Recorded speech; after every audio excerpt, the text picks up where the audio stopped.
ربنا آتنا في الدنيا حسنة وفي الآخرة حسنة وقنا عذاب النار.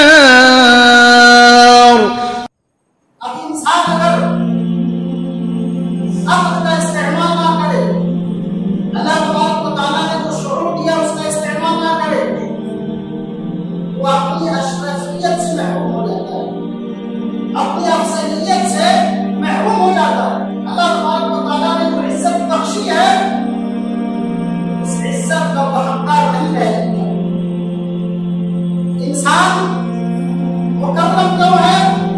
اس لیے کہ دیگر مخلوقات کے مقابلے میں اللہ تبارک و تعالیٰ نے اس کو مکرم بنایا، عقل سے نوازا ہے، دل دیا ہے تاکہ سمجھے، آنکھ دیا ہے تاکہ دیکھے، غور و فکر کرے، کان دیا ہے تاکہ سنے، اچھی اور بری چیز کو سننے کے بعد دونوں کے درمیان تمیز کرے.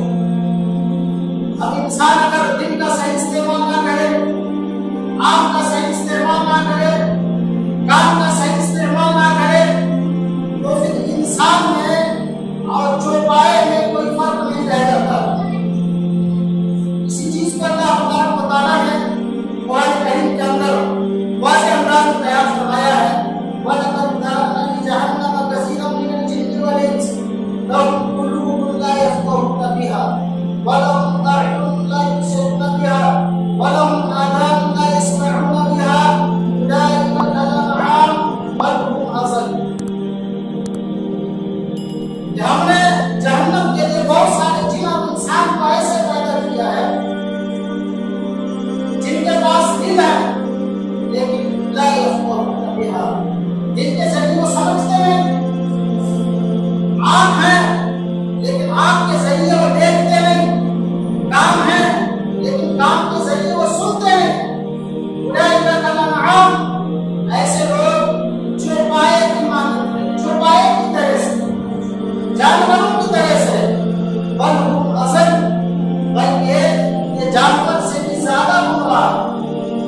اللہ نے دل دیا ہے، آنکھ دیا ہے، کان دیا ہے، سوچنے کے لیے، سمجھنے کے لیے، دنیا کے آثار کے اندر غور و فکر کرنے کے لیے، دنیا کی دیگر مخلوقات پر تدبر و تفکر کے لیے.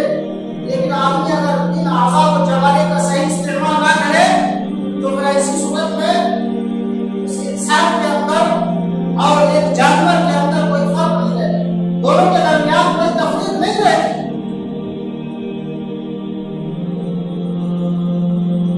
جانور کا مقصد کیا ہوتا ہے؟ چوپائی کا مقصد کیا ہوتا ہے؟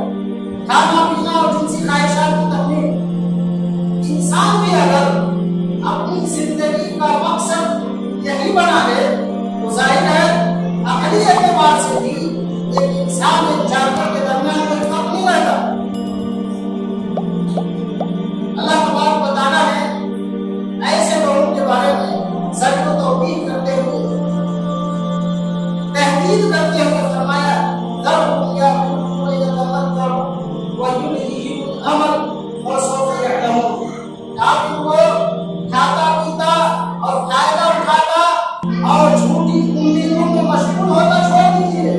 وسوف يعلمون، ان کو انقریب معلوم ہو جائے گا، ان کو انقریب معلوم ہو جائے گا ان کا انجام کیا ہونے والا ہے. دوسری جگہ اللہ تبارک و تعالیٰ نے ارشاد فرمایا کہ اللہ تبارک و تعالیٰ مومنوں کو ایسی جنتوں کے اندر داخل کرے گا، ایسے باغات کے اندر داخل کرے گا جن کے نیچے نہریں جاری. والذین کفروا یتمتعون ویأکلون کما تأکل الانعام. لیکن جو لوگ کافر ہیں وہ ان کا مقصد صرف یہی ہوتا ہے کہ دنیا سے کس طرح فائدہ اٹھایا جائے، دنیا کی متاع سے کس طرح متمتع ہویا جائے، کس طرح فائدہ اٹھایا جائے. وَيَأْكُلُونَ كَمَا تَأْكُلُ الْأَنْعَامُ، اور یہ لوگ اسی طرح کھاتے ہیں جس طرح چوپائے کھاتے ہیں. چوپائے کے کھانے کا مقصد کیا ہوتا ہے؟ پیٹ بھرنا. یہ لوگ بھی محض اپنے پیٹ کو بھرنے کی غرض سے جانور کی طرح سے کھاتے پیتے رہتے ہیں. وَالنَّارُ مَثْوًى